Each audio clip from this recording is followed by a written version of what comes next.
नमस्कार पवन जी। आज 25 मार्च 2021 है और हम मसूरी हम बैठे हैं पवन जी के घर पे। और कल जो बड़ी एक सार्थक चर्चा हुई थी, आस्था पे, सम्मान पे प्रभावित कैसे होते हैं लोग, तमाम सारी चीज़ें रही थी। आप वो वीडियो भी देख सकते हैं।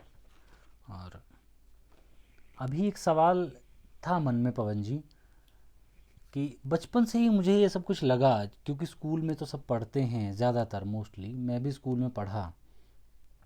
तो मेरे लिए जो मुझे लगा कि जो सबसे ख़राब बात रही मेरे लिए, जब मैं +1 में मैंने चंडीगढ़ एडमिशन लिया, क्योंकि 10th के बाद घर वाले भी ये बोल रहे थे, सब लोग आस पड़ोस में रिश्तेदार भी ये बोल रहे थे कि क्या करोगे, कौन सी स्ट्रीम लोगे। तो मैं भी बहुत कंफ्यूज था, सब बोल रहे कि मेडिकल, नॉन मेडिकल लो, आर्ट्स में तो कुछ है नहीं। मैं बहुत कंफ्यूज हो गया। मुझे लगा कि नहीं, इसमें तो कुछ नहीं है आर्ट्स में, तो नॉन मेडिकल ही ली जाए। तो घर वालों ने भी जितना समझ था, सामर्थ्य थी, उतना एडमिशन चंडीगढ़ करवाया। तो वहाँ पढ़ाई वढ़ाई में मैं ज़्यादा अच्छा नहीं था, मुझे कुछ समझ आता नहीं था, कुछ भी, कोई भी सब्जेक्ट, बस एक फ़िज़िकल एजुकेशन था जो ठीक ठाक समझ आ जाता था। अंग्रेज़ी में सब पढ़ाई, और गांव में मैं रहा, बोली हरियाणवी, तो या फिर पंजाबी बोल लो, हिंदी भी उस समय ज़्यादा ठीक नहीं थी, ठीक ठाक ही थी, अच्छी नहीं थी। तो एकदम से अंग्रेज़ी में, और नॉन मेडिकल में तो इतने भारी भरकम शब्द भी रहते हैं। तो उन्होंने भी ठीक ठाक सपोर्ट किया, स्कूल वालों ने, कि +1 में जैसे तैसे करके पास हो गया। 50% से मुझे लगता है इतने एक नंबर आए होंगे, मुझे ध्यान नहीं है, पर इतने ही थे, 50% या उससे भी कम, 45%। तो मुझे लगा, ट्यूशन भी मैं ले रहा था, सब सब तरीके की। स्कूल से आओ तो ट्यूशन के लिए भागो कि भाई कुछ करना है, समझ आता नहीं, हो सकता है ट्यूशन पे जाके कुछ समझ आ जाए। तो +2 में जब हुआ, तो स्कूल वालों को ये चिंता होने लगी कि एक बच्चा कमज़ोर है हमारी क्लास में, और अगर ये फेल हो गया या इसके मार्क्स कम आए तो स्कूल का नाम बदनाम होगा, रेपुटेशन ख़राब होगी। तो उसके बाद ये अकस्मात ही हुआ या प्राकृतिक ही था कि चिकन पॉक्स मुझे हुआ। मुझे अब भी याद है, दिसंबर 2012 में। एक तो स्कूल जाने का मेरा वैसे भी मन नहीं था, थोड़ा बहुत चिकन पॉक्स हुआ तो मुझे लगा ठीक है कि इससे पीछा छूटा, जो भी हो घर पे बैठो। तो 20-25 दिन में घर पे रहा। तो उसके बाद स्कूल वालों को ये हुआ, एक बहाना या कुछ भी बोले, उन्होंने बोला कि आप कमज़ोर हैं और आप इतने दिन से मिस कर रहे हैं, तो आपकी पढ़ाई छूट गई है, सिलेबस छूट गया है, तो एग्ज़ाम कैसे दोगे आप। तो घर वालों को बुलाया, फ़ोन वोन किया। बीच में जब चिकन पॉक्स था, मुझे याद है, मेरे माता पिता स्कूल में गए, तो सब कुछ ये रहा। पिताजी गए तो उन्होंने बातचीत की, बोला कि पिताजी बड़े निराश हुए कि कमज़ोर है पढ़ाई में। तो फिर उसके बाद मैं स्कूल में गया, तो दादाजी और सब परिवार, उस समय संयुक्त परिवार था हमारा, तो दादाजी, एक ही दादाजी मुखिया थे बड़े वाले, तो वो सब काम संभालते थे। तो उन्होंने कहा कि अब रहने दो, तुम वहाँ क्या करोगे। घर पे लेटर वेटर आ गया कि इसको ये सब कुछ है, अटेंडेंस नहीं है, ये है वो है, तो आप आ जाइए एक बार। तो आ गए। दादाजी ने बोला ठीक है, क्या करोगे पढ़ाई वढ़ाई करके, गांव में आ जाओ अपना, छोड़ो। तो वो लोग गए। वहाँ पे मेरे चाचा जी रहते थे, तो उनके साथ गए। तो फिर बोला कि लेटर पे साइन वाइन करवा लिया कि मैं अपनी मर्ज़ी से ही छोड़ रहा हूँ ये। तो मुझे बड़ा ये महसूस हुआ, और अब तक महसूस होता रहा जब तक मैंने आपको नहीं सुना एजुकेशन पे, कि किस तरीके से एजुकेशन बच्चों पे इस तरीके से अत्याचार हो रहा है, अत्याचार कर रही है। तो मुझे थोड़ी सी तब समझ में आने लगी बात कि मैं गलत नहीं था। कहीं ना कहीं उस इतने बड़े इंस्टीट्यूशन में, जो इतना बड़ा बना रखा है, वो कहने को डीएवी है, दयानंद एंग्लो वैदिक, लेकिन वैदिक उसमें कुछ भी नहीं था, सारा ही सारा एंग्लो ही एंग्लो था सब। तो तब मुझे लगा कि नहीं, मैं अकेला जो वहाँ से आया था, मैं कहीं ना कहीं ठीक था, मैं सही हूँ। और गांधी जी को जब मैंने समझा, तो और ये हिम्मत और ताकत मुझे मिली कि 1000 लोग सामने गलत भी अगर खड़े हैं, हम्म, आप सही हैं, हम्म, तब भी वो कॉन्फिडेंस थोड़ा सा हम्म, बना रहा। हम्म, ये तो प्लस टू की बात थी। हम्म, ग्रेजुएशन में भी सब कुछ चलता रहा। ग्रेजुएशन में प्लस टू में उसके बाद वहाँ से आने के बाद मैंने जहाँ से 10th की थी तो वहीं से मैंने प्लस टू किया। तो वहाँ मैंने मैथ और इकोनॉमिक्स ले लिया। मैंने कहा कि एकदम नॉन मेडिकल से आया हूँ, हम्म, तो उस समय भी समझ नहीं थी यार सीधा आर्ट्स में तो बच जाओ हम्म, हम्म, तो मेंटेलिटी तब भी वही थी।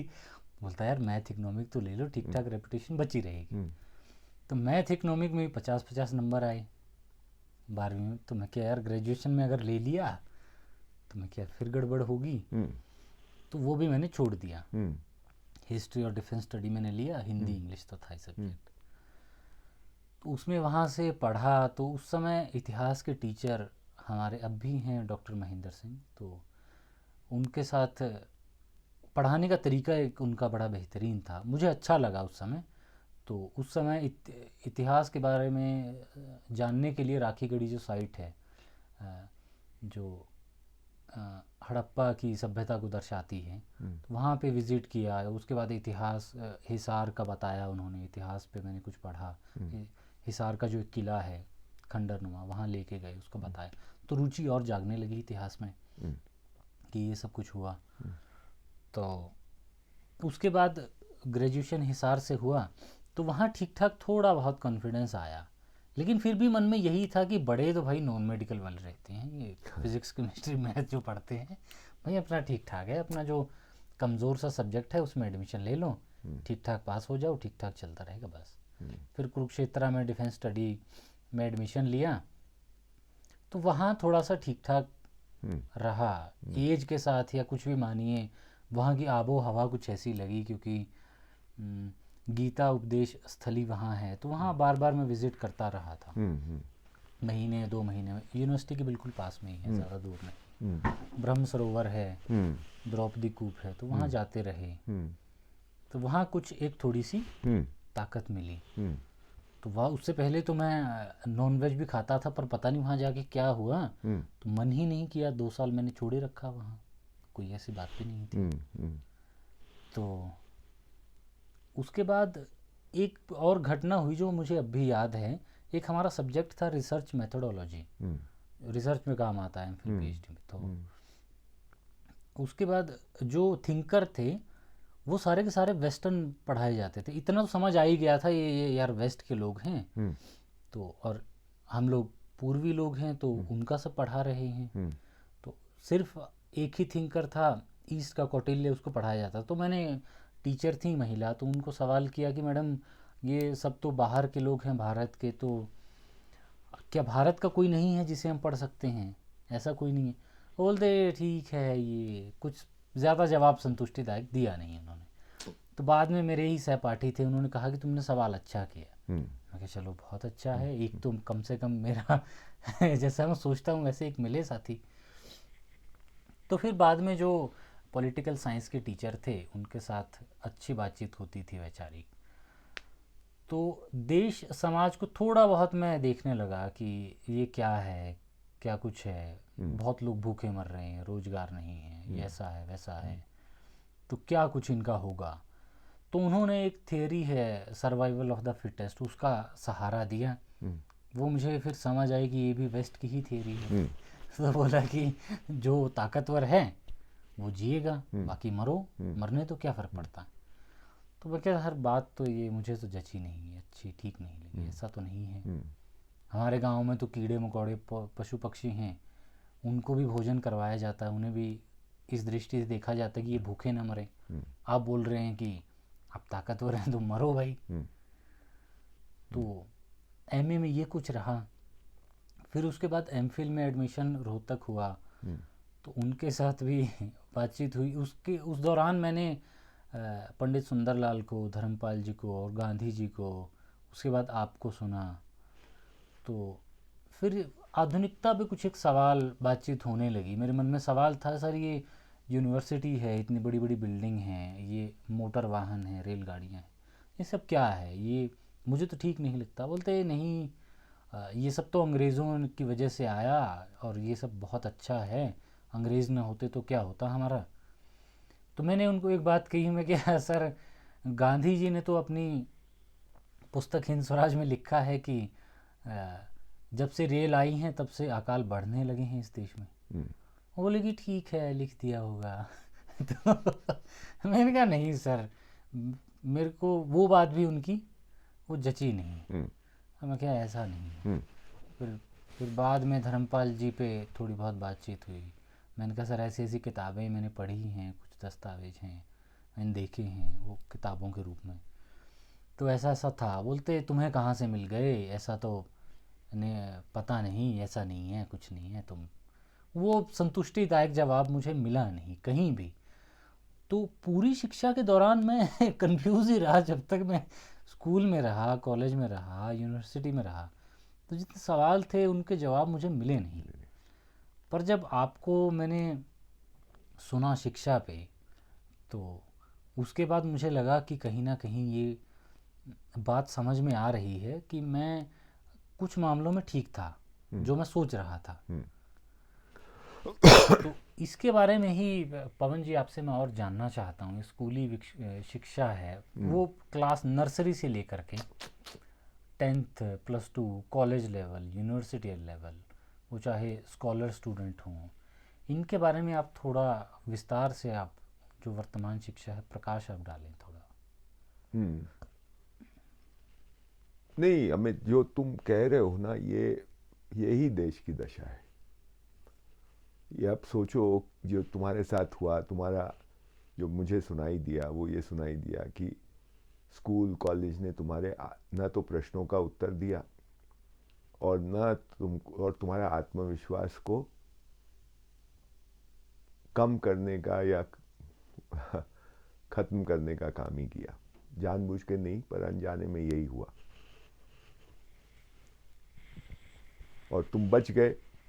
कुछ चीज़ों को तुमने पढ़ लिया, तुम्हारे घर का माहौल, गांव में रहन सहन, दादाजी ने बोला आ जाओ कोई बात नहीं है, तो उस तरह की, इसका उपकार मानना चाहिए। अगर तुम गांव के ना होते, कोई मिडिल क्लास फैमिली में शहर में कहीं पिताजी दादाजी कुछ छोटा मोटा काम कर रहे होते, तो शायद और भी तुम उससे उबरने में बहुत टाइम लगता। तुम तो उबर गए।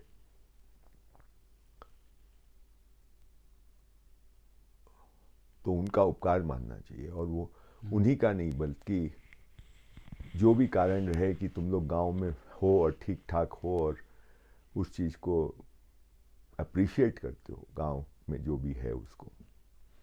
इसका मतलब ये नहीं है कि सब कुछ ठीक ही होगा, लेकिन तुम्हारे पास उस तरह की सहूलियत थी कि तुम गांव में गए, गांव में फैमिली है, जॉइंट फैमिली है, संयुक्त परिवार है, उसकी अपनी एक ताकत है, वो उस सबका फ़र्क पड़ा। लेकिन खैर, इसमें मुख्य बात यह है कि मेरे तुम जो कह रहे हो, मुझे लगता है 80 से 85% जो बच्चे स्कूल कॉलेज जा रहे हैं उनकी यही हालत है। तुम बोल रहे हो साफ साफ, बहुत लोग उसको छुपाते हैं, और इसकी पृष्ठभूमि में हमको देखना होगा।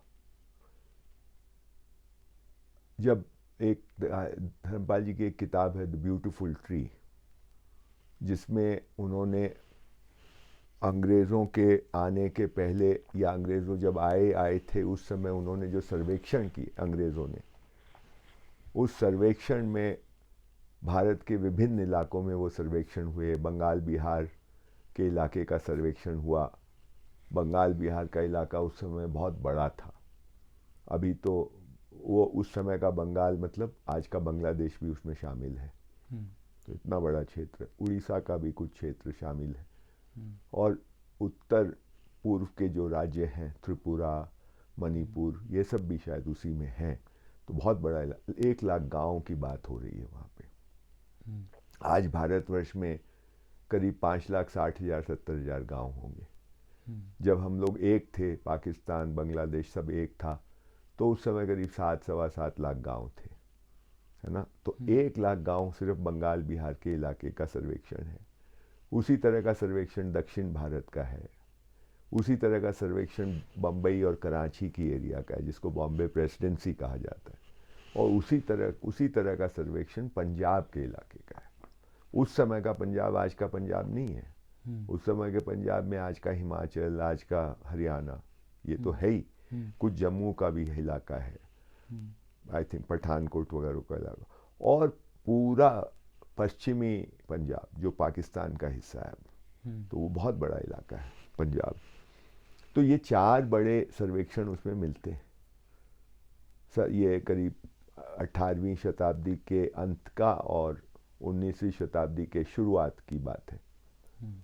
और उसको जब आप देखते हैं तो आप तो विश्वास ही नहीं कर पाते कि ये बंगाल बिहार के इलाके में 1 लाख गाँव में सर्वेक्षण कहता है, अंग्रेजों का सर्वेक्षण। ये कोई कहते हैं हम लोग धर्मपाल जी का काम, पर धर्मपाल जी ने अंग्रेजों के सर्वेक्षण को निकाल के प्रोड्यूस किया, इसलिए कोई उसको चुनौती नहीं दे सकता, क्योंकि ये इंटरप्रिटेशन नहीं है कि जा आप अनुमान लगा रहे हैं, अनुमान नहीं है, ये अंग्रेजों के दस्तावेज हैं।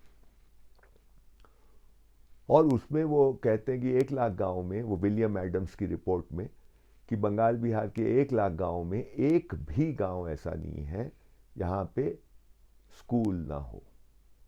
कहीं कहीं 1 से ज़्यादा स्कूल भले ही हो, पर कम से कम 1 स्कूल हर गांव में है। और यही बात दक्षिण में थॉमस मुनरो की रिपोर्ट कहती है, 50-1,000 गाँव का सर्वेक्षण है।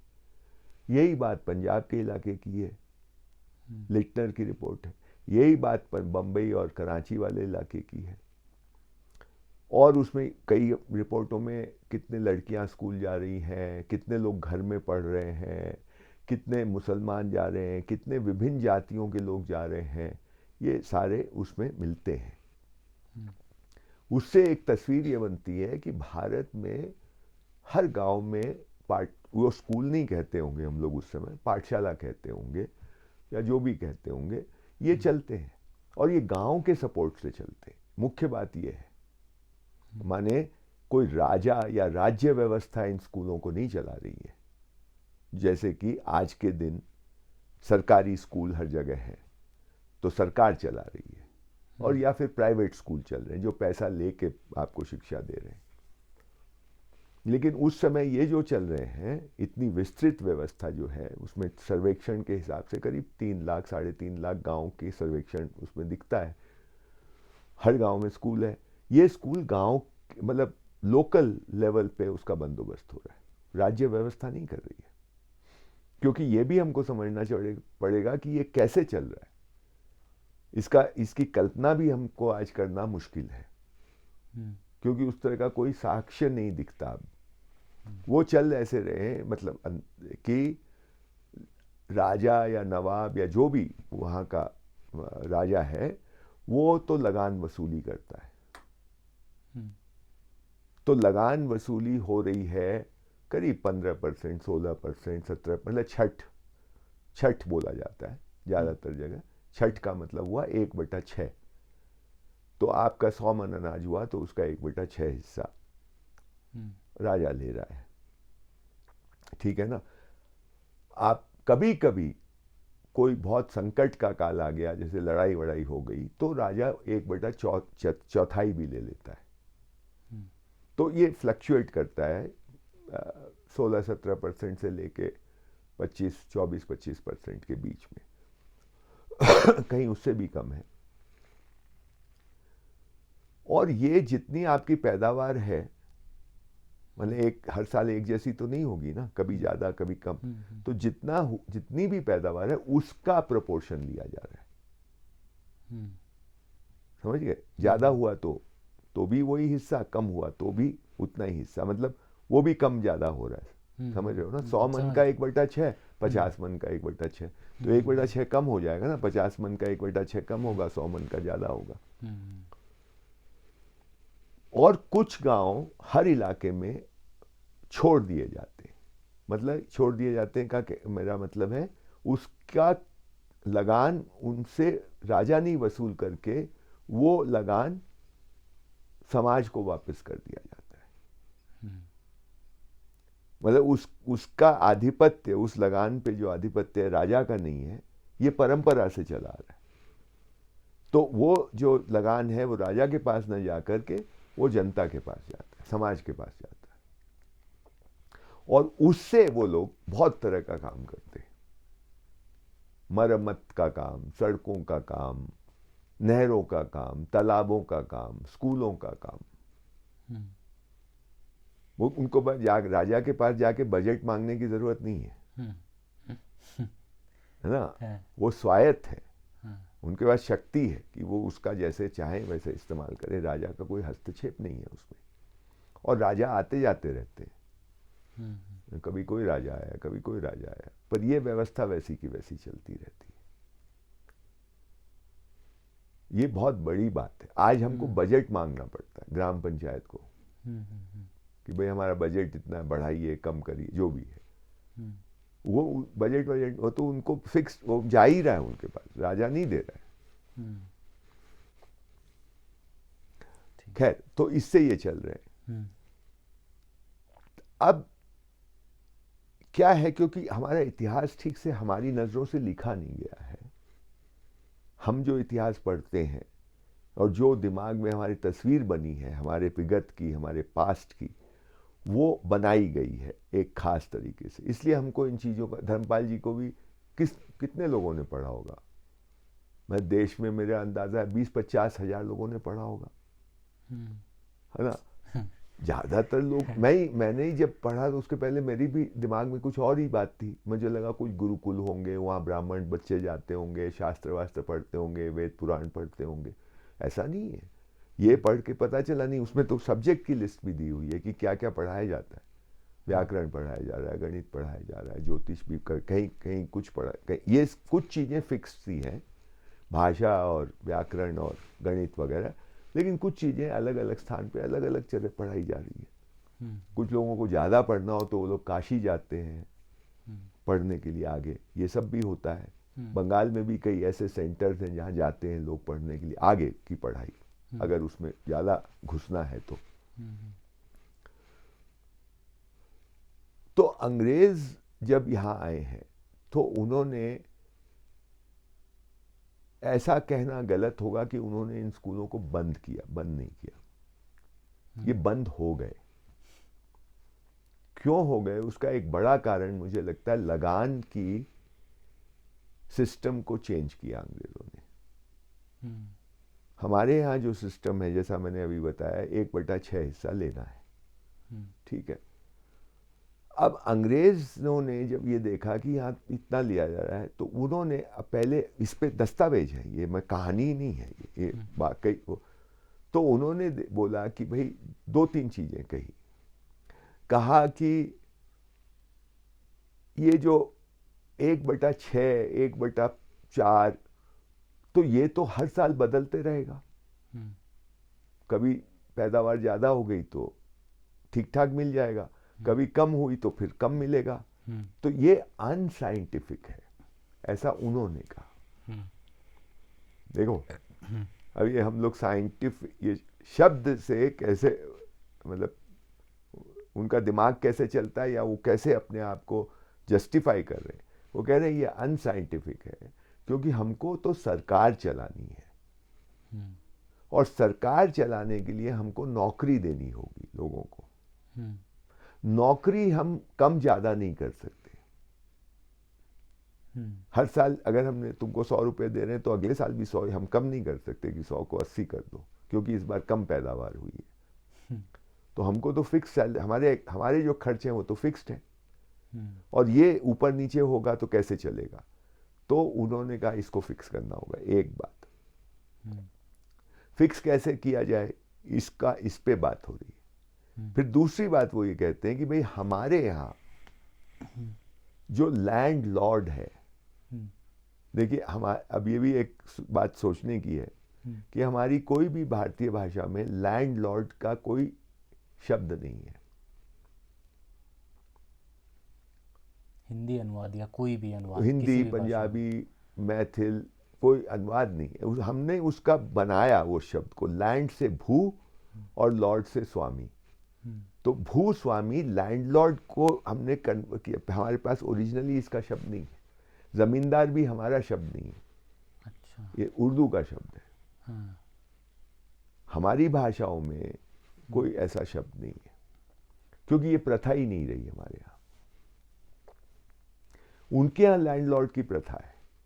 तो ऐसे लोग हैं जो जिनका हजारों एकड़ जमीन है आज भी। मतलब स्कॉटलैंड अगर तुम जाओ तो जो पुराने परिवार तुमको मिलेंगे, जिसके वो परिवारों के नाम से तुम परिचित हो इसलिए होगे क्योंकि उन लोगों के परिवार के लोग यहाँ पे वाइसरॉय रहे हैं, यहाँ के गवर्नर जनरल रहे हैं भारत के।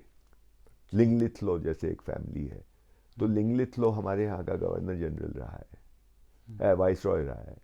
तो लिंगलिथलो जो है वो उस परिवार की हजारों एकड़ जमीन है। एक उदाहरण दे रहा हूं मैं सिर्फ।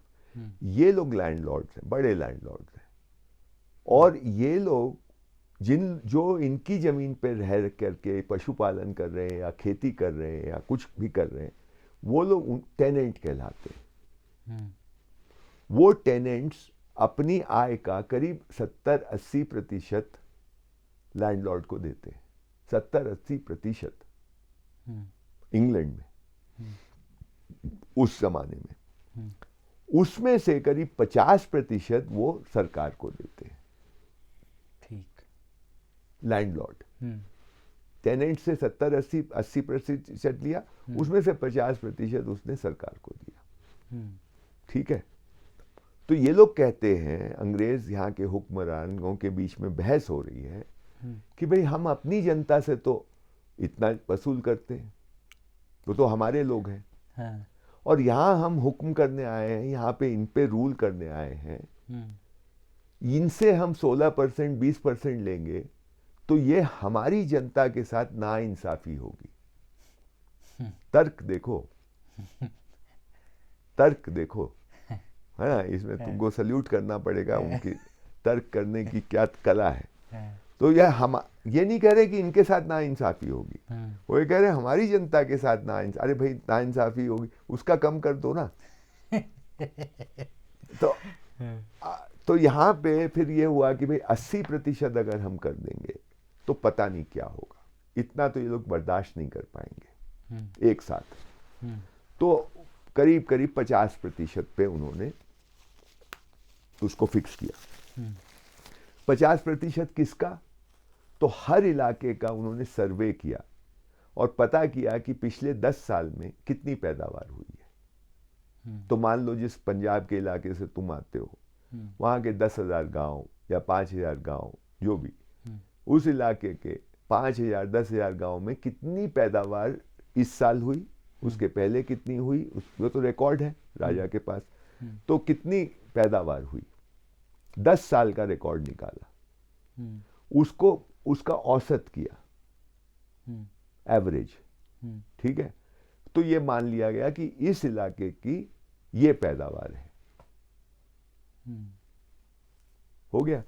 फिर उसको प्रति एकड़ या जो भी जमीन की यूनिट है, मान लो एकड़ है, तो एक यूनिट में कितना अनाज होता है ये निकाल लिया गया। ठीक है। उसके बाद उसको पैसे में कन्वर्ट किया गया। हमारा राजा तो जब लगान लेता है तो अनाज ही लेता है। ये लोगों ने मान लो कि दाम निकाला कि 2 रुपया मन अनाज की कीमत है। तो अगर इस इलाके में 50,000 मन अनाज होता है तो 50,000 गुना 2 यानी 1,00,000 रुपए का अनाज होता है। ठीक है। अब उसका 50% तो 50,000 रुपया इस इलाके की कीमत रखी गई 50,000। और फिर उसकी बोली, लोगों से कहा कि आप इसको नीलामी हो रही है, आप इस इलाके की बोली बोलिए। अच्छा। तो हमने कहा 50,000, बेस प्राइस 50,000 है। मैंने कहा 51,000, तुमने कहा 52,000, किसी ने कहा 60,000। तो जिसकी सबसे बोली ऊंची उसको वो उधर की जमींदारी दे दी गई। अच्छा। जमींदारी देने का मतलब है कि ये 60 उस जिसको मिली उसने 60,000 तो अंग्रेजों को जमा कर दी, अंग्रेज सरकार को। अब उसको सारे पावर्स दे दिए गए, अंग्रेज सरकार ने उसको सारे अधिकार दे दिए कि अब हमको तुमने 60 दे दिया, अब ये इलाका तुम्हारा है, अब तुम कर जैसे वसूल करना करो। ये बात मुझे लगता है इस पे और काम होना चाहिए, शोध होना चाहिए, क्योंकि मुझे लगता है ये एक काम से बहुत बहुत बहुत बड़ा परिवर्तन भारत में आया, क्योंकि अब ये जमींदार निरंकुश हो गए। ये मार पीट ये वो जैसे भी कर वसूल करना है, क्योंकि सारे अधिकार इनके पास है। और कहीं कहीं ये भी हुआ कि इन्होंने जो जाति की तो वो जाकर के अंग्रेज सरकार को उसने बोला हमारे साथ ये अन्याय हो रहा है, तो अंग्रेज न्यायकर्ता बन गए। जो जुल्म कर रहा है वो हिंदुस्तानी कर रहा है, जमींदार। ये समझने वाली बात है ना? है। और इसमें हुआ ये कि आप, वो जमींदार ने बोला भाई ये आपका 1 एकड़ का खेत है, तो आपकी लगान जो है 100 रुपया है हमारे हिसाब से। अब कभी कभी क्या हुआ कि कम पैदावार हुई, पैदावार कम हुई और टोटल पैदावार ही 150 रुपए की या 125 रुपए की है, और उसमें 100 रुपया ये बोल रहा है मुझे दो। तो कई बार तो ऐसा हुआ कि लोगों ने अपनी जमीन जमान छोड़ करके, छोटे किसान भाग गए कि जुल्म करेगा जमींदार, भागो भाई। ये भी हुआ है। और जो वो सिस्टम था कि कुछ गांवों का लगान सीधा समाज को जाता था, जिससे कि वो स्कूल, नहर, दुनिया भर के बंदोबस्त होते थे, वो तो खत्म हो ही गया, छिन्न भिन्न हो गया। तो ये मेरे हिसाब से एक बड़ा कारण रहा हमारी उस व्यवस्था को खत्म करने में। वो सब लोकलाइज स्कूल थे, वो स्थानीय स्कूल थे, उस पे लोगों का वो उनका सीधा सीधा इंटरेक्शन था, जो वहाँ पे जो लोग पढ़ाते थे उनके साथ, लोग उनका भरण पोषण करते थे, वो पढ़ाते थे, उनकी देखरेख में वो स्कूल चलते थे, सरकार की देखरेख में नहीं चलते थे। ये स्कूल धीरे धीरे बंद होने लगे क्योंकि उनका सपोर्ट सिस्टम खत्म हो गया।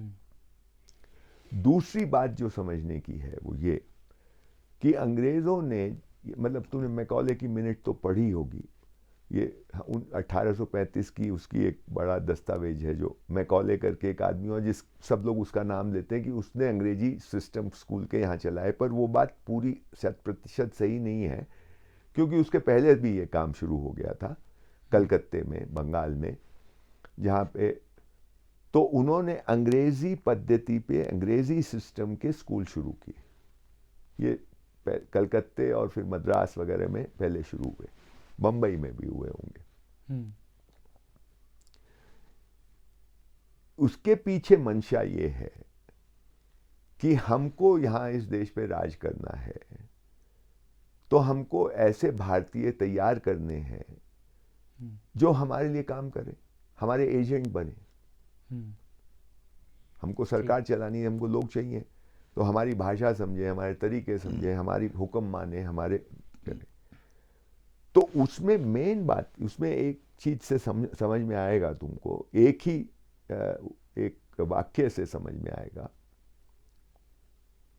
1824 में कलकत्ते के पास एक कंटोनमेंट है, आज भी है, उसका नाम है बैरकपुर। ठीक। बैरकपुर में, क्योंकि अंग्रेज जहाँ जहाँ हैं, बड़े बड़े शहरों में जहाँ उनको लगता है कि यहाँ पे गड़बड़ हो सकती है, जहाँ अंग्रेज आबादी रहती है, उसके पास कंटोनमेंट उन्होंने कंटोनमेंट मान छावनी। तो बैरकपुर की जो छावनी है, उस छावनी में 1824 में एक बड़ा विद्रोह होता है, करीब करीब वैसा ही जो 1857 में मेरठ में हुआ। अच्छा। हाँ, कारतूस वारतूस को लेकर के ही हुआ था वो भी। अच्छा। अंग्रेज बहुत घबराए, और वो घबराए, पर उन्होंने उसको काबू में कर लिया, मतलब वो विद्रोह को काबू में कर लिया। पर हिले हुए थे, थोड़ा डर गए थे कि कभी भी कुछ भी हो सकता है, तो सतर्क रहते थे। ये इसके बीच में यहाँ भारत की सरकार, मतलब अंग्रेज सरकार और इंग्लैंड की सरकार के बीच में पत्रों का आदान प्रदान होता रहता है। यहाँ से चिट्ठियाँ जा रही हैं, यहाँ से रिपोर्ट्स जा रही हैं, वहाँ से आदेश आ रहे हैं, डिस्कशन हो रहा है, ये सब धर्मपाल जी ने काफ़ी इस पे काम किया, निकाला है।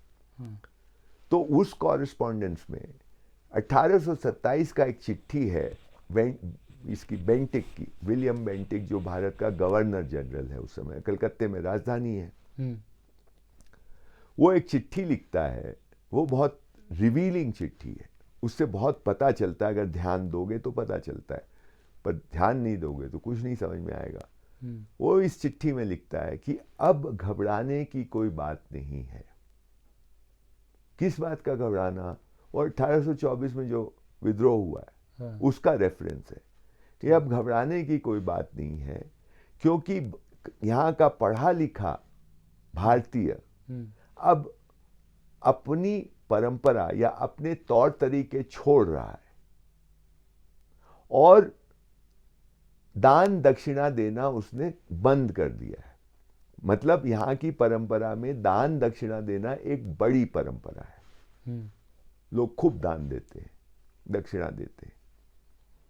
अब वो बंद कर दिया है और उस बचे हुए पैसे से वो उसको या तो हमें एंटरटेन करने में, हमको खुश करने में उस पैसे को खर्च कर रहा है, हम्म, या हमारी नकल करने में उस पैसे को खर्च कर रहा है। तो अब भारत का पढ़ा लिखा समाज जो है वो अंग्रेजों की नकल करने में लग गया है। उनके दिमाग में शिक्षा ने कुछ ऐसा कर दिया है, जो अंग्रेजी पद्धति की शिक्षा इंट्रोड्यूस हुई, कि उनको ये लगने लगा कि हम ठीक नहीं है और हमको ठीक होने के लिए इनके जैसा बनना होगा।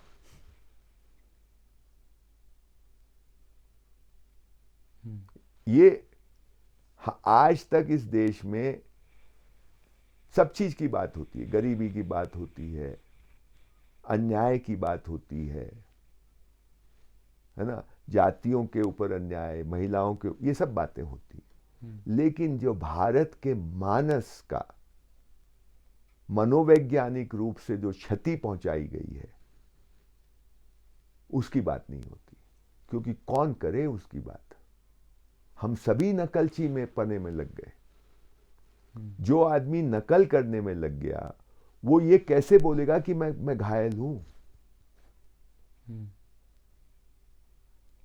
वो तो खुद ही लगा हुआ है कि किसी तरह आगे बढ़ूं, टाई कोट पहनना सीखूं, अच्छी अंग्रेजी बोलना सीखूं, स्टाइल सीखूं।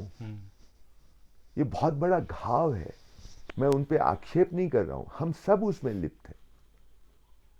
हमारे ऊपर सबसे उच्च अधिकारी से लेके बड़े से बड़े ओहदे पे बैठे हुए लोगों से लेके, मैं नाम क्यों लूं, उसमें सभी लोग, और जो आज गांव में स्कूल जा रहा है उस बच्चे तक, ये रोग से हम ग्रसित हैं।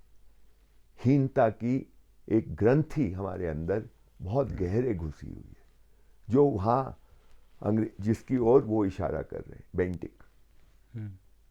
जब मैंने यहाँ काम शुरू किया शिक्षा का, तो मैं भी अंग्रेजी जानता था, कपड़े तो तुम देख ही रहे हो, है ना, और जैसा कोई शहरी आदमी होता है वैसा आम, वैसा ही मैं भी था। और मैं शिक्षा को कुछ मैं तो जान ABC 1 2 3 क ख ग यही सी को शिक्षा मानता था। जैसे तुम्हारे जो तुमने बताया कि तुम्हारे वो महिला टीचर जैसी थी, या वो जो दूसरे मास्टर साहब थे जिन्होंने कहा अंग्रेज सब रेलगाड़ी लेके आए और ये लाए, बहुत उनका गुणगान कर रहे थे, 19-20 वैसा ही मैं भी था। यहाँ तो जब गांव की महिलाओं ने मुझे कहा कि भाई साहब ये हमारे बच्चे तो स्कूल जाकर पढ़ लिख कर बर्बाद हो रहे, या उन्होंने कहा कि इनको होना सिखाओ, आप दिखना दिखाना मत सिखाओ, या उन्होंने कहा कि ये बच्चे स्कूल जाकर न घर के रहते न घाट के रहते, अपने को बहुत ऊंचा मानने लगते हैं, आता जाता कुछ है नहीं, और हमको मानते हैं कि हम तो पिछड़े हैं, गंवार हैं। जब ये बात हमको यहाँ पे सुनाई दी, और जब मैंने इसको धर्मपाल जी से डिस्कस किया, फिर धर्मपाल जी ने मुझे कहा कि हंसते हुए कि गांधी जी को पढ़ा है क्या? तो मैंने कहा भाई गांधी जी को तो हम तो सभी भारत के लोग मानते हैं कि हम तो जानते हैं उनको, पढ़ा कुछ भी ना हो, हम भी वैसे ही थे। तब उन्होंने ये सारा वाङ्मय हमसे बोला कि खरीदो। तो और उसके बाद उनकी कृपा से हमको थोड़ा बहुत शुरू में गाइडेंस मिली कि ये पढ़ लो, ये पढ़ लो, ये पढ़ लो, ये पढ़ लो।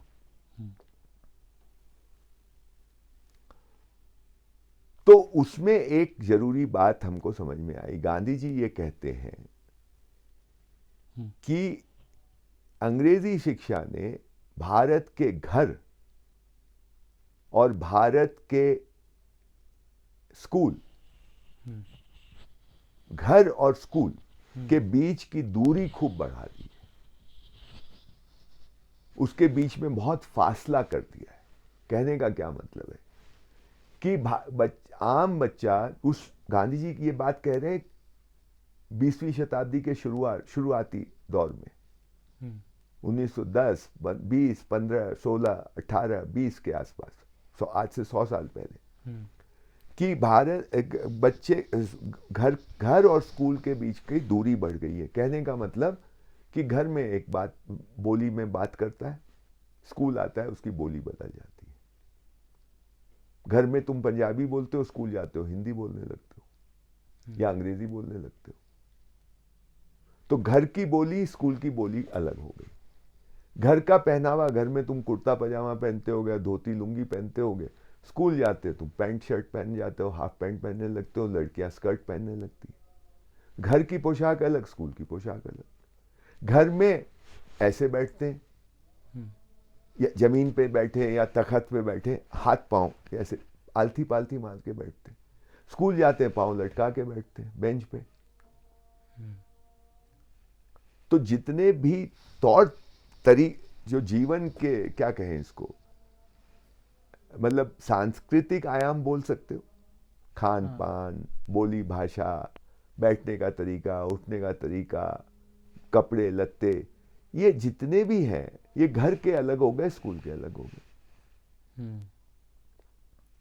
अब बच्चे के मन में एक विचार आता है, चाहे वो पढ़ाई में अच्छा हो या अच्छा ना हो, वो ये कहीं दिमाग में है कि मैं स्कूल कुछ सीखने समझने के लिए जा रहा हूं, वो मैं घर में नहीं सीख समझ सकता, तभी तो स्कूल भेजा जा रहा हूं। तो स्कूल के जो तौर तरीके हैं वो मुझे सीखने हैं। और क्यों सीखने? क्योंकि वो मेरे घर के तौर तरीकों से बेहतर होंगे। तो एक तरफ ये हमारे घर के तौर तरीकों से बेहतर है, कोई बोलता नहीं है, पर ये उसको अपने आप ये मैसेज चला जाता है। और घर जो है वो थोड़ा पीछे है, नीचे है, हीनता की ग्रंथि यहां से शुरू होती। ये सूक्ष्म रूप से खाली गांव की बात नहीं है, ये जिसको तुम बहुत ही टॉप कॉलेज या स्कूल मानते होगे, वहां के भी बच्चों को अगर तुम गहराई से पैनी दृष्टि से देखोगे, जो बहुत अच्छी अंग्रेजी बोलता हुआ पाया जाता है, उस भारतीय में भी ये बीज रूप में है। मैंने बहुत बारीकी से, अब तो मैं टीवी देखता नहीं, लेकिन एक ज़माने में जब देखता था थोड़ा न्यूज़ वर्क, तो ये 2-3 ये करण थापड़ एक है, एक ये राजदीप सरदेसाई टाइप के लोग हैं। मुझे याद है उस टाइम मनमोहन सिंह जी की सरकार थी और कोई न्यूक्लियर क्या कहते हैं उसको, उसका जो पदार्थ होता है उसकी कुछ सेल परचेज की बात थी अमेरिका से। हम लोग उसमें हंगामा भी हुआ था, तुमको याद होगा, सदन में खुद रुपए अमर सिंह ने दिखाए कि ये सब बेच, कुछ ऐसा कुछ हुआ था, बड़ी कंट्रोवर्सी हुई थी उस पर, 1-2-3 एग्रीमेंट शायद, हाँ मुझे याद नहीं है, पर ऐसा। तो उस समय एक अमेरिकन सेनेटर यहाँ आया था, जैसे हमारे लोकसभा का कोई सांसद, अमेरिका की सेनेट से एक आदमी आया अमेरिका। शायद राजदीप सरदेसाई उसका इंटरव्यू कर रहा था। राजदीप सरदेसाई और लोगों का भी इंटरव्यू करता है, आप उठा के देखिए। जब वो किसी ऐसे आदमी का इंटरव्यू करता है जो अंग्रेजी ठीक से नहीं बोलता, नेता है पर वो चिदम्बरम की तरह अंग्रेजी नहीं बोलता, या कपिल सिब्बल की तरह अंग्रेजी नहीं बोलता, है ना, मतलब समझ रहे हो ना, जो ये वैसी अंग्रेजी नहीं बोलते, भारतीय ढंग से अंग्रेजी बोलता है या ठीक से नहीं बोलता। उन लोगों से जब ये बात करते हैं, इंटरव्यू करते हैं, तो इनकी बॉडी लैंग्वेज देखिए, इनके बात करने का तरीका देखिए। और जब ये चिदम्बरम जैसे, कपिल सिब्बल जैसे लोगों से बात करते हैं, तो इनका तौर तरीका देखिए। और फिर ये अमेरिकन सेनेटर जो उस टाइम आया था, उसके साथ ये बात करता है तो ऐसे जैसे कोई घिघिया रहा हो। अच्छा। हाँ,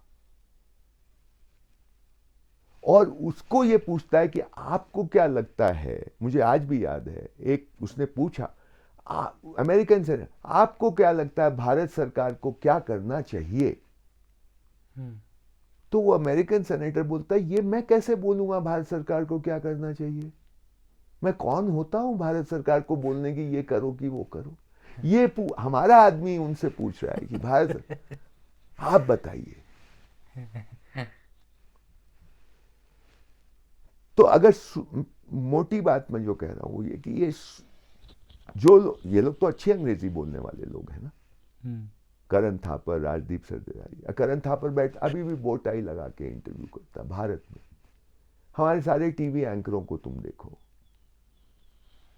किस तरह की पोशाक पहनते हैं, लड़कियां किस तरह। ये नहीं बोल रहा हूं कि ये गलत है, इसमें गलत सही की बात नहीं है, मानसिकता की बात है। दिल्ली एयरपोर्ट चले जाओ, कलकत्ता एयरपोर्ट चले जाओ, बंबई एयरपोर्ट चले जाओ, अनाउंसमेंट होते हैं। जो अनाउंसमेंट में करने वाली आवाज है किसी औरत की होती है, महिला की होती है, उसका एक्सेंट देखो, भारतीय एक्सेंट नहीं है। अंग्रेजी में अनाउंसमेंट हो रहा है या हिंदी में अनाउंसमेंट हो रहा है, वो भारतीय नहीं लगता, वो विदेशी एक्सेंट लगता है। छोटी बात है, लोग बोलेंगे ठीक है, क्या अनाउंसमेंट तो अनाउंसमेंट है, पर मैं तो एक छोटा लड़का है, 7, 8, 10 साल का, 12 साल का, उसके काम में जब ये आवाज पड़ती है तो कहीं उसको ऐसा नहीं लगता होगा कि अंग्रेजी तो ऐसे बोलनी चाहिए।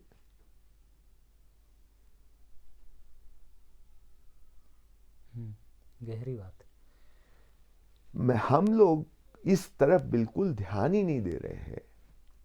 जो तुम्हारे साथ स्कूल में हुआ है वो लाखों की संख्या में हो रहा है।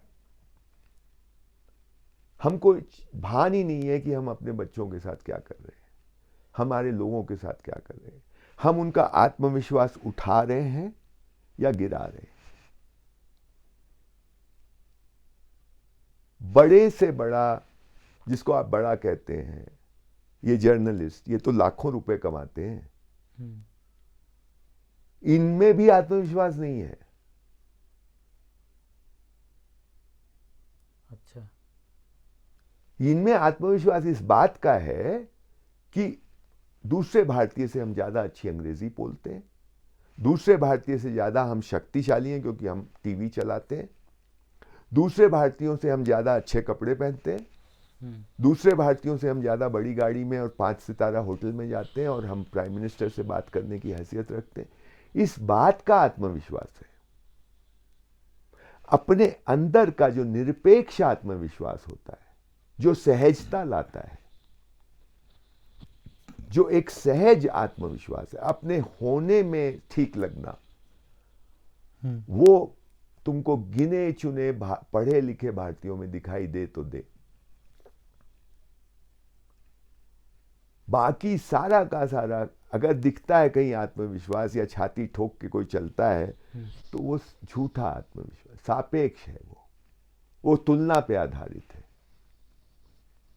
जैसे मैं क्लास में फर्स्ट आ गया तो थोड़ी देर के लिए मेरी छाती फूल गई। हम्म। फिर हमसे कोई तेज लड़का आ गया तो मैं मुरझा गया। ये डामाडोल होते रहता है। जैसे ये राजदीप सरदेसाई का आत्मविश्वास लालू यादव या ममता बनर्जी या नरेंद्र मोदी के सामने तो ऊंचा रहेगा, और कोई अमेरिकन सेनेटर आ जाएगा, कोई ओबामा आ जाएगा, कोई ये तो उसके सामने नीचे हो जाएगा, है ना। तो मैं ये कह रहा हूँ, ये व्याप्त है हमारे देश में, और ये शिक्षा, इसके पीछे शिक्षा में ये डाला गया शुरू में जानबूझ के कि आपको नकलची बनाया जाए, आप में ये भाव आए कि आप ठीक नहीं हैं, आपके तौर तरीके ठीक नहीं हैं, आपके सोचने के ढंग ठीक नहीं है, आपके काम करने के पहनावे ठीक नहीं है, आपकी बोली भाषा ठीक नहीं है। आपको अगर आगे बढ़ना है, और आज की भाषा में कहूँ तो स्मार्ट बनना है। हमको नहीं समझ में आता मोदी जी ने ये स्मार्ट सिटी का क्यों नाम रखा। अरे सुंदर शहर बोल देते, अच्छा सुंदर शहर बोलते। ये स्मार्ट शब्द तो बहुत ही गंदा शब्द है। स्मार्ट का शास्त्रीय अर्थ क्या है मुझे नहीं मालूम, लेकिन जो लोक जीवन में आम आदमी के मन में स्मार्ट का मतलब है वो ये कि वो दूसरों से ज़्यादा चतुर चालाक है, वो अपना काम निकालना जानता है, वो दूसरों से अलग दिखता है, वो विशेषता के चक्कर में फंसा हुआ है, वो आम नहीं रहना चाहता, वो विशेष होना चाहता है। हर आदमी विशेष कैसे होगा? हर आदमी, हर शहर सुंदर हो सकता है, लेकिन विशेष शहर कैसे होगा? ये विशेष होगा तो किसी को कम विशेष होना पड़ेगा। तो जो तुम्हारे साथ हुआ वही हो रहा है, लाखों की संख्या में वही हो रहा है, मेरे साथ भी वही हुआ है। रूप बदलते रहते।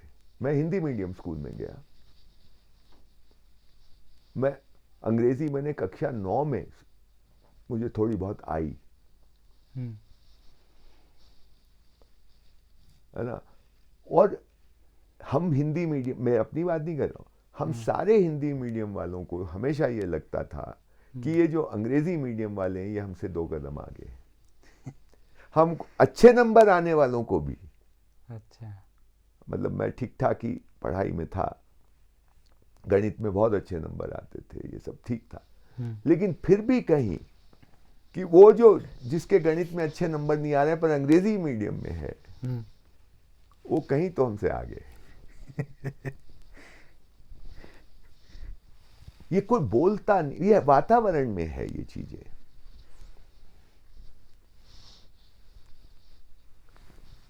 तो ये अगर जब तक ये बहुत गहरी बात है जो तुम बोल रहे हो, ये व्याप्त है, लेकिन इस पे कहीं ध्यान नहीं है।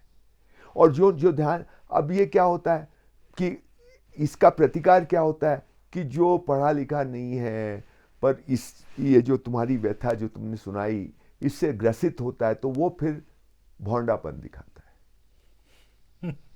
वो लठ लेके मारने को दौड़ेगा, वो आक्रामक हो जाएगा, छोटी मोटी हिंसा करने लगेगा, गाली गलौज करने लगेगा, अपनी मर्दानगी दिखाएगा भौंडे तरीके से।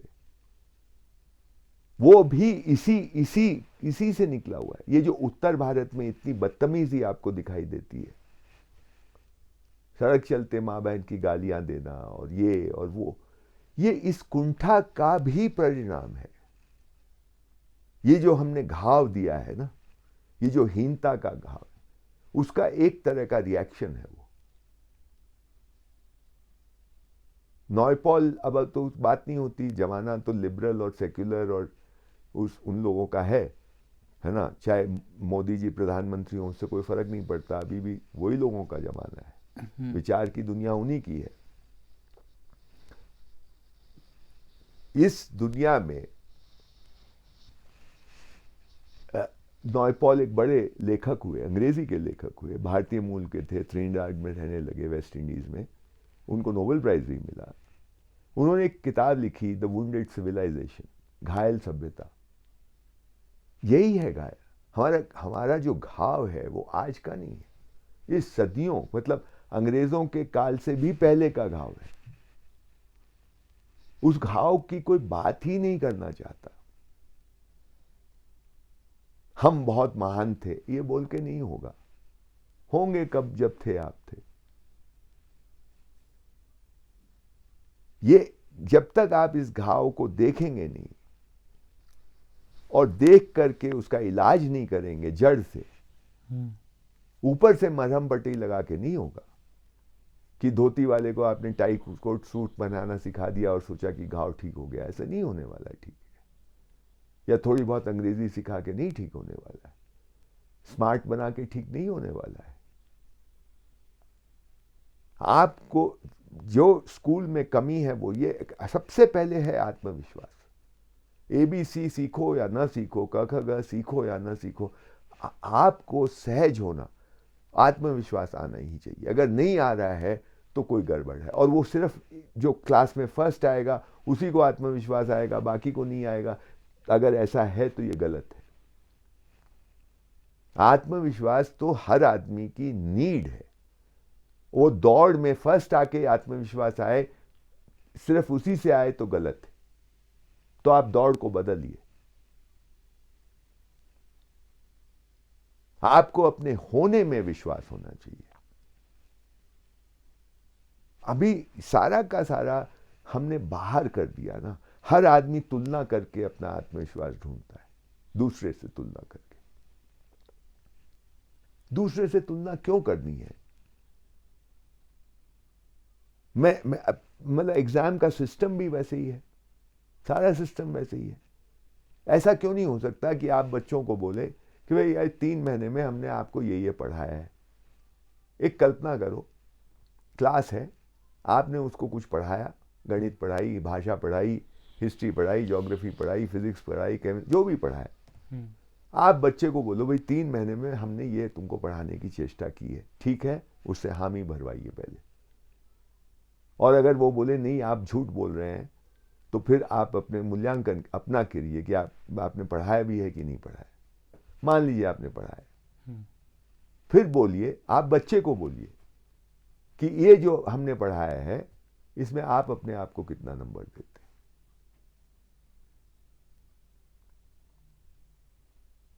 खुद से ही। एक ये हो सकता है, दूसरा ये हो, और झूठ नहीं, एक आध बच्चा ऊपर नीचे करेगा, पर आम अभी भी कौन सा आपका सिस्टम परफेक्ट है? आप बच्चे पे छोड़िए ना, जिम्मेदारी उस पर डालिए ना। और उसको आप, मैं तो कहता हूं शिक्षकों को हटा दीजिए आप स्कूल से। बड़े बच्चे छोटे बच्चों को बहुत अच्छी तरह पढ़ाते हैं।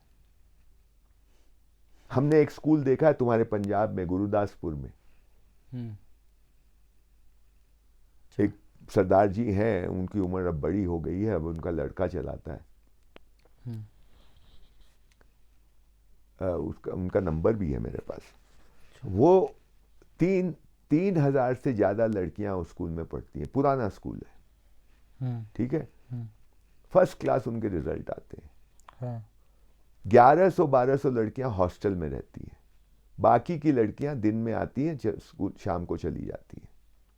हम गए हैं उस स्कूल में। पता है कितने बड़े लोग हैं उस स्कूल में? मतलब जिसको टीचर कहो, सफाई करने वाले से लेके, खाना बनाने वाले से लेके, हॉस्टल सब मिला करके 12 लोग काम करते हैं। कितने बच्चे पढ़ते हैं? 3,000 से ज्यादा। लड़कियों का स्कूल है, फर्स्ट क्लास रिजल्ट आता है। हमने देखा है, लड़कियां बैठी रहती हैं छोटे छोटे समूहों में, खुद पढ़ती हैं। कोई ऑल्टरनेटिव स्कूल भी नहीं है कि साहब वहाँ पे तो दूसरी तरह की यही पढ़ाई हो रही है जो आप पंजाब बोर्ड की सिलेबस है। बड़े बच्चे जहाँ दिक्कत होती है वो खुद पढ़ रहे हैं, यहाँ दिक्कत होती है बड़ी लड़की आके, या उसी क्लास की कोई लड़की जिसको समझ में आया वो समझा देती है, या कोई बड़ी क्लास की लड़की आके समझा देती है। हम गए, हम तो मतलब सरदार जी को फ़ोन में बात थी मेरी, मैं गया तो उन्होंने फटाफट सारी लड़कियों को इकट्ठा किया और बोला अपने स्कूल के बारे में बताओ। हाँ, पंजाबी में बात की उन लड़कियों ने, सलवार कमीज पहनती है, चुन्नी लगाती है, हाँ, एकदम देसी। हाँ, जो बात की मेरे को 70% समझ में आया। पंजाबी पंजाबी तो हिंदी की बहन ही है, तो 70% समझ में आ गया, पूरा नहीं आया। लेकिन वो खड़ी होकर जिस तरह जिस अंदाज में बात कर रही थी वो देखने लायक था। कितना आत्मविश्वास, सहज आत्मविश्वास। वो दिल्ली के सेंट स्टीफेंस वाला आत्मविश्वास, अकड़ू आत्मविश्वास नहीं, सहज आत्मविश्वास। मजा आ गया सुन के। लड़कियां खाना बनाती हैं, चूल्हा जलाती हैं, रोटी बनाती हैं, गाय रखी हुई है, गाय भैंस, उनकी देखभाल करती है, खेती करती है, सब काम करती है। देखने लायक है। ये एक बेकार की बात है। हमारे दोस्त हैं अरुण, बैंगलोर में, अपने 3 बच्चों को कभी स्कूल नहीं भेजा। उनका ये कहना है ये जो स्कूल की पढ़ाई है तो साल भर की, ये 2 महीने में आप खत्म कर सकते हैं। और मैं बिल्कुल इस पर विश्वास करता हूं। इसमें कुछ रखा ही नहीं है। अगर आपको ये कुव्वत आ जाए, भाई एग्जाम में क्या कैसे पूछते हैं, एग्जाम पास करना सबसे सरल चीज है। और उस जो आप पढ़ रहे हैं उसको 2 भागों में दिमाग काम करे। इसमें ज्ञान की बात यह है, इसमें जानकारी की बात यह है। इसको अलग कर, ज्ञान वाली चीज को आप समझने का प्रयास कीजिए।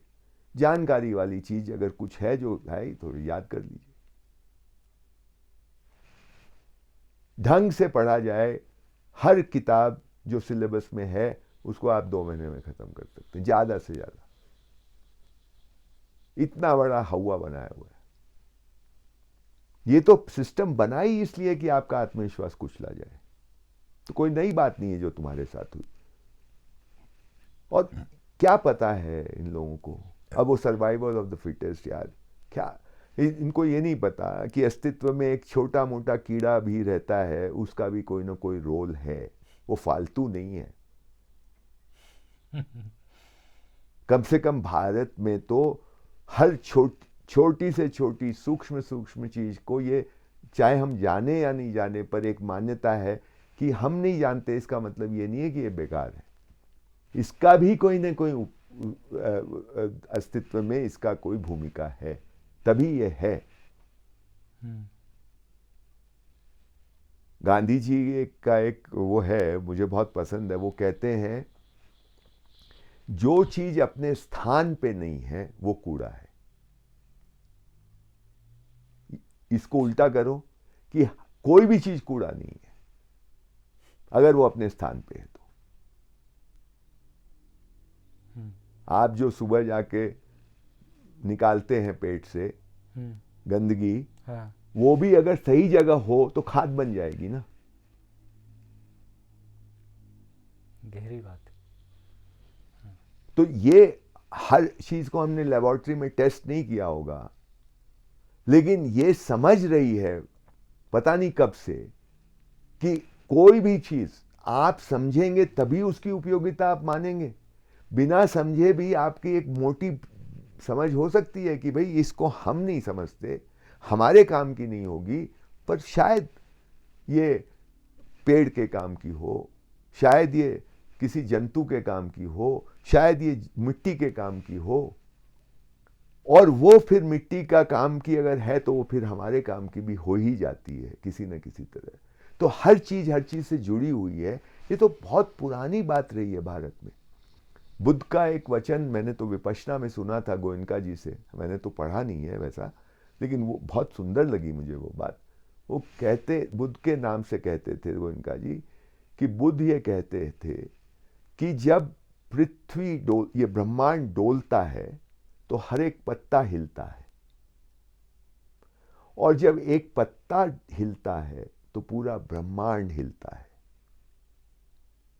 यानी सब चीज से इंटरकनेक्टेड है, कोई चीज पृथक नहीं है। हमको लगता है कि ये अलग है।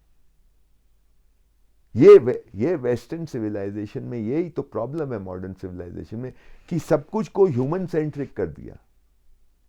जैसे हम सब कुछ हमारे ही लिए बना है, हम ही केंद्र में है, हम केंद्र में नहीं है, हम सभी चीज केंद्र में है या कोई भी चीज केंद्र में नहीं है। सब चीज एक दूसरे से जुड़ी हुई है। आप बिना पेड़ पौधे के सरवाइव नहीं कर सकते। बोलते सेव द अर्थ, अरे भैया सेव अर्थ तो सेव्ड है, आप अपने को बचा लीजिए।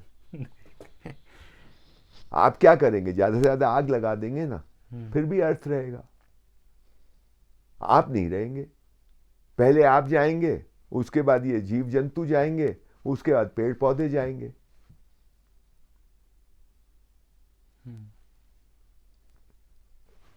जो जड़ है, यानी पृथ्वी है, पत्थर है, हवा है, पानी है, इसके ऊपर इस पर निर्भर है ना पेड़ पौधे। ये अगर गड़बड़ होंगे तो पेड़ पौधे नहीं रहेंगे, ठीक है ना। पर पेड़ पौधे इनका शोषण नहीं करते। ठीक है। पेड़ का पत्ता गिरता है अगर जमीन पे, तो जमीन को और उर्वरक बनाता है, उसको नष्ट नहीं करता। सच्चाई। पानी लेता है जमीन से, उसका शोषण नहीं करता वहां, बल्कि और पानी बरसने लगता है पेड़ की वजह से। पर निर्भरता पेड़ की है मिट्टी पर, पानी पर, हवा पर। हवा पेड़ से निर्भर नहीं है, पर पेड़ हवा को और एनरिच कर रहा है, समृद्ध कर रहा है। पेड़ मिट्टी को और समृद्ध कर रहा है। पर निर्भरता मिट्टी की, पानी की, हवा की पेड़ पर नहीं है। निर्भरता पेड़ की मिट्टी, पानी, हवा पर है, पर ये शोषण नहीं कर रहा है। ठीक है। उसी तरह से जीव जंतु हैं, पेड़ पौधे, पशु पक्षी हैं, ये लोग मिट्टी, पत्थर, हवा, पानी पे भी निर्भर हैं, और ये पेड़ पौधे पे भी निर्भर है। मतलब ये नहीं रहे तो ये पशु पक्षी सरवाइव नहीं कर सकते। लेकिन पशु पक्षी उनका शोषण नहीं करते, उनको कुछ ना कुछ देते ही हैं, है कि नहीं। ठीक है। और मनुष्य का भी ऐसे ही है। मनुष्य इन तीनों पे निर्भर है। इनमें से एक भी चीज नहीं रहे तो मनुष्य की हालत खराब हो जाए।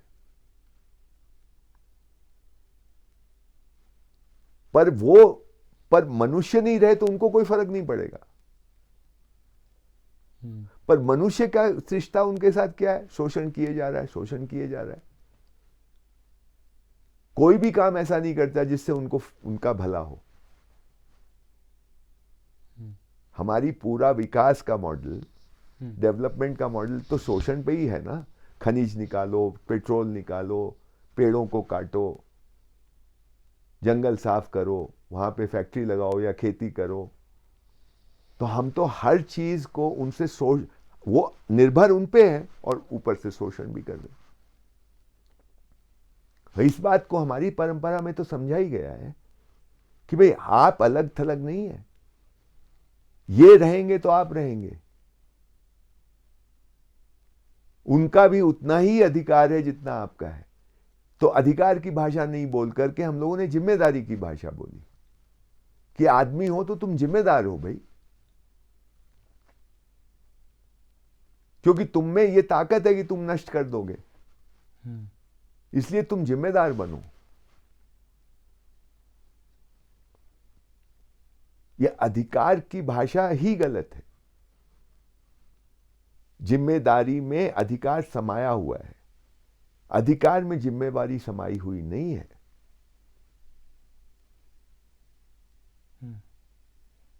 घर में देखते हैं हम लोग कि जो आदमी सबसे ज्यादा जिम्मेदार होता है उसको अधिकार भी मिल जाते हैं अपने आप। ठीक बोल रहे है ना। जो ठीक ठाक घर है, वहां आप देखेंगे जो जिम्मेदार है वो उसको अधिकार भी मिल जाता है। कोई देने वाला थोड़ी ना होता, अपने आप मिल जाता है। पर जो आदमी अपनी अकड़ूगिरी दिखाता है, अधिकार अधिकार, वो गैर जिम्मेदार भी हो सकता है।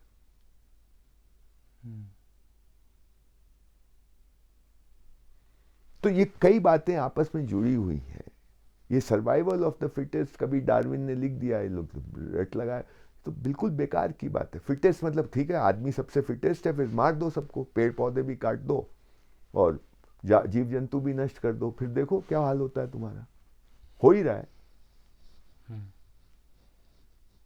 तो ये जो शिक्षक गण भी हैं, उसमें से अधिकांशों ने वही पढ़ा जो पढ़ाया गया है, अपना दिमाग तो लगाया नहीं कहीं। पर मोटी बात यह है कि शिक्षा व्यवस्था आत्मविश्वास को बढ़ाती नहीं है, कुचलती है, अहंकार को बढ़ाती है। अहंकार और आत्मविश्वास में जमीन आसमान का फर्क है। आत्मविश्वास अपने से आता है, तुलना करके आता है, वो आत्मविश्वास नहीं है। तुलना वाला आत्मविश्वास अहंकार को जन्म देगा। कभी आप में अहंकार आएगा, कभी आप में हीन भावना आएगी, कभी अहंकार आएगा, कभी हीन भावना आएगी, उसको आप आत्मविश्वास कहने लगते हैं। पर आत्मविश्वास और सहजता का रिश्ता है, उसमें मैं तुलना नहीं करता, उसमें मैं दूसरे को नहीं देखता, अपने मैं ठीक हूं क्या, मैं ईमानदार हूं, ये जांचने की कुव्वत मेरे में हो। पहले तो ईमानदारी को पहचानने की कुव्वत हो, उसकी खूबसूरती देखने की कुव्वत हो, ये शिक्षा का काम है। सत्य को देखने की कुव्वत मेरे में हो, ये शिक्षा का काम है। कि शिक्षा ये दिखाए कि सत्य क्या है, और सत्य को देखने की ताकत है तुम्हारे में, शक्ति है तुम्हारे में, सही और गलत को पहचानने की शक्ति है तुम्हारे, न्याय को देखने की शक्ति है तुम्हारे में, उसको दिखाए शिक्षा। और जब वो दिख जाए, वो पहचान ले, तो वो अपने को जांचे। दूसरे से क्या मतलब है, जिम्मेदारी क्या होती है समझ में आए। अभी तो जिम्मेवारी शब्द बोझ बन गया है भाई। ओहो हमको जिम्मेदारी मिल गई, अब मैं क्या करूं, बोझ है। अगर जिम्मेवारी बोझ है तो वो जिम्मेदारी नहीं है, वो कुछ और है। जिम्मेदारी तो हम जिम्मेदार होते हैं, जिम्मेदारी ली जाती है, दी नहीं जाती। अधिकार मिलता है, जब आप जिम्मेदार होते हैं तो आपको अधिकार मिलता, आप अधिकारी होते हैं, दिया नहीं जाता। ये उल्टी गंगा बह गई है, उसको ठीक करना होगा। शिक्षा का काम यही है। और ये जो घाव है, ये घाव आज का नहीं है, बहुत पुराना घाव है। ये इस्लामिक युग से ये घाव है, कोई बात नहीं करता उसकी। और फिर उसमें सोने में सुहागा हुआ अंग्रेजों के काल में। इस्लामिक युग में भी अत्याचार हुआ है, इसको डिनाई करके क्या होगा, आप आंख बंद कर लीजिए, घाव पड़ा रहेगा। उपदेश देते रहिए सेक्युलरिज्म के। अरे भाई हुआ है ना तो ठीक है, इसका मतलब ये थोड़ा कि जाके सब मुसलमानों की गर्दन काट दो। पर आप डरे हैं, आप पे जुल्म हुए हैं, आपके मंदिर टूटे हैं, आपके ऊपर जजिया कर लगा है, आपका कन्वर्जन हुआ है, ये किसको नहीं मालूम है। और ये सब जब हुआ तो जो बाकी के बच्चा समाज है वो डरा भी है। और डर जब आदमी में बैठता है तो उस डर का असर क्या होता है मानस और चित्त पे, होता होगा ना। एक बच्चे को डरे हुए बच्चे को देखो, जब बड़ा होता है तो क्या होता है उसका हाल। या तो बेमतलब की आक्रामकता उसमें आती है, कुंठा आती है, या वो चालाकी सीखता है। होता है ना ऐसा, ये आज भी दिखेगा तुमको।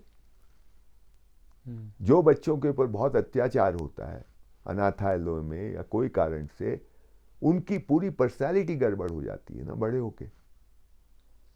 वो कोई, और सब एक जैसे नहीं होते, कोई डरा हुआ ही रहेगा, कोई बेमतलब आक्रामक हो जाएगा, कोई चालाकी करने लगेगा। इस तरह के कई विकार उसमें दिखाई देंगे। वो समाज के स्तर पे भी हुआ है। और फिर अंग्रेज जब उस टाइम तो डरे, हमने अपने को छोटा कभी नहीं माना, लेकिन अंग्रेजों के काल में छोटा भी मान लिया, हीनता भी आ गई। डर, पहले डर और डर के ऊपर हीनता, तो गांधी जी कई बार बोलते हैं कि यहाँ का पढ़ा लिखा आदमी डरपोक है। एक बार नहीं, कई बार बोला है उन्होंने। ये गांधी जी की गांधी गांधी गांधी करने वाले लोग ये सब बातें नहीं करते हैं, क्योंकि खुद उसी जमात के हैं। और वो ये भी कहते हैं कि यहाँ का हिंदू डरा हुआ है, नहीं, यहाँ का मुसलमान भी डरपोक है, लेकिन हिंदू मुसलमान से ज्यादा डरपोक है। ये क्यों डिस्टिंक्शन करते हैं गांधी जी? कभी इस पे ध्यान दो। उनको ये बोलने की क्या जरूरत है कि यहाँ का हिंदू यहाँ के मुसलमान से ज्यादा बड़ा डरपोक है? वो वही कारण है, और दिखता है वो। आप लोग मोदी को गाली देते हैं, बीजेपी को गाली देते हैं, देते रहिए, उसके पीछे का मनोविज्ञान तो समझो। आपने कभी इलाज किया?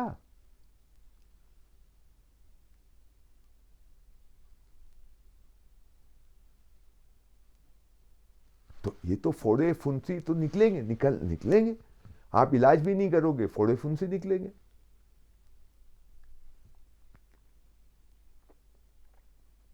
किसी न किसी तरह तो निकलेगा ना। आप दबाते रहे, दबाते रहो, दबाते रहो, दबा नहीं सकते। कभी हमने अपने इलाज नहीं किया हमारे लोगों का। हमने गांव के आदमी को, साधारण आदमी को बेवकूफ समझा, उसको सभ्य बनाने में लगे। वो आपसे ज्यादा सभ्य है भाई। आप उसके घर जाइए, कैसे आपका स्वागत करता है, कैसे आपसे व्यवहार करता है, और आप कैसे करते हैं व्यवहार। आप तो अपनी अकड़ ही नहीं छोड़ते हैं, और आप अपने को सभ्य कहते हैं। असल में सभ्य वो है, वो तो पहले से सभ्य है। आपकी तरह अंग्रेजी नहीं बोलता इसलिए सभ्य नहीं है क्या? तो ये सब समझ करके कुछ करना होगा, ये ठीक करना होगा ये सब। और ये सबसे पहले तो इसकी बात करनी चाहिए हिम्मत से। हम लोग बात ही नहीं करते, अपने मन की बात नहीं करते, ऊपर ऊपर की बात करते, फालतू बातें करते हैं। वो जो गांव की महिला मुझे कही कि होना सिखाओ, दिखना दिखाना मत सिखाओ, ये बहुत गहरी बात है। हमको अपने होने का ही नहीं पता है। हमको तो बहुत, मतलब कुछ कृपा हो गई कि हमने सरन साहब को, धर्मपाल जी मिल गए, धर्मपाल जी से गांधी जी मिल गए, रिम्पोचे जी मिल गए, रिम्पोचे जी के मार्फत हमको सरन साहब मिल गए। हम इतने बड़े लोग हमारे देश के, और तुम्हारे लोग बोलते कि कहाँ सब वेस्टर्न को पढ़ा रहे हैं। और वेस्टर्न में भी एक खास तरह के वेस्टर्न, विल डुरेंट को नहीं पढ़ाएंगे, रोमारोला को नहीं पढ़ाएंगे, रोनाल्ड इंडन को नहीं पढ़ाएंगे। वो जो उन्हीं की उसी तरह की बात करने वालों को पढ़ाएंगे। रामचंद्र गुहा को पढ़ाएंगे, इंडियन को पढ़ाएंगे। तो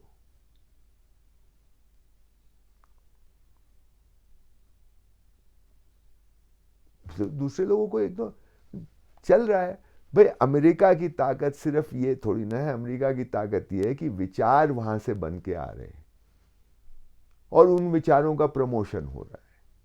और हम आदमी में ये एक सेंस होता है कि क्या चीज चलती है। जैसे फैशन कोई सिखाता थोड़ी ना, आप सीख जाते हैं ना कि आजकल ये स्टाइल है। गांव के बच्चे सीख जाता है कि आजकल जीन्स की स्टाइल है, आजकल चौड़ी मोहर की स्टाइल है, या पतली मोहरे की स्टाइल है, बाल की स्टाइल। विराट कोहली सिखाने थोड़ी ना जाता है कि मेरे तरह बाल रखो या मेरी तरह दाढ़ी रखो। होने लगता है ना।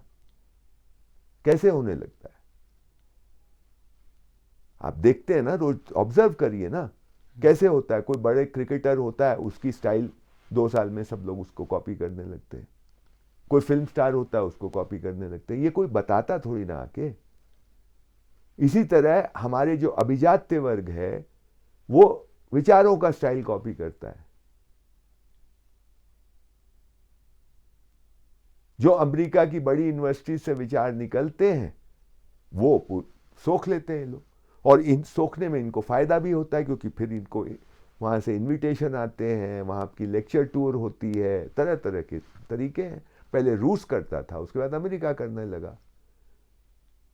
रूस को लगता था कि अमित मेरे काम का है, तो उसको 2-4 अवार्ड दिलवा देते थे, उसकी पब्लिसिटी करवा देते थे, वो बड़ा आदमी बन जाता था। और जो उनके उनके विचारों से मेल नहीं खाता था, उसको सप्रेस कर दो। आज भी ये हो रहा है।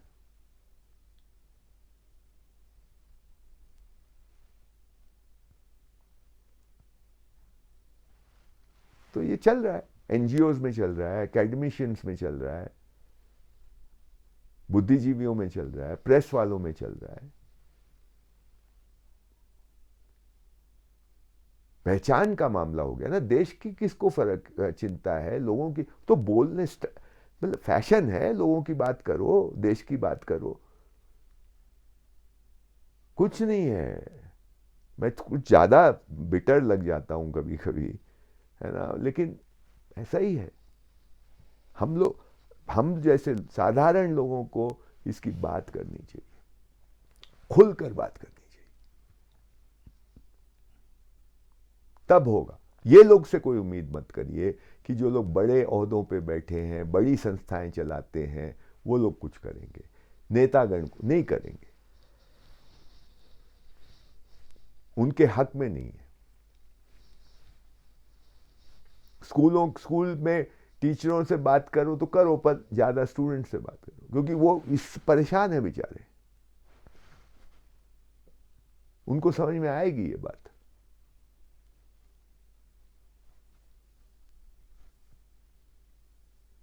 अपनी बोली भाषा की खूबसूरती खो गए हम लोग। हमने तो मान लिया कि कुछ काम की नहीं है, और पूरा लोक परंपरा, लोक ज्ञान, लोक विज्ञान, वो सारा का सारा भाषा में है भाई, हमारी बोली भाषाओं में है, मुहावरों में है, कहावतों में है, कहानियों में है, गीतों में है। अब आजकल लड़का लड़की जो अपनी बोली भाषा क्योंकि झक मार के बोलता है, क्योंकि माँ बाप के साथ बात करता है, दादा दादी के साथ अपनी बोली में, पर मुहावरे नहीं आते उसको अपनी बोली के, कहावतें नहीं आती उसको अपनी बोली की, उसको कहानियां नहीं आती, काम चलाओ बोल रहा है बस। और उसको छोड़ करके कोई बहुत अच्छी हिंदी आ गई हो या बहुत अच्छी अंग्रेजी आ गई हो, ऐसा भी नहीं है। तो हमारी भाषा का संसार छोटा होता जा रहा है। ठीक है, 632